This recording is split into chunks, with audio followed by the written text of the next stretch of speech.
Shu kishiga berilgan savol.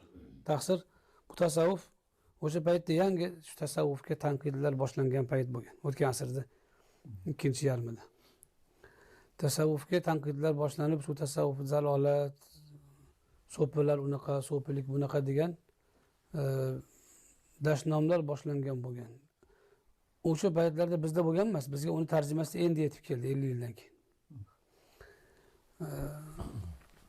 Ularda o'sha vaqtda bo'lgan. Shunda Muhammad Zaki Ibrohim dan so'ralgan tasavvuf nima o'zi? Tasavvuf shu adashtiruvchi yo'l, zalolat deyishyapti, bid'at deyishyapti. Siz bir batafsil gap aytib bering. Tasavvuf haqida. Biz tasavvur qilaylik. Hazrat aytmoqchi tasavvuf haqida tasavvur. Shunda u kishi javob berganlar. Javobni bayt bilan berganlar. She'r qilib.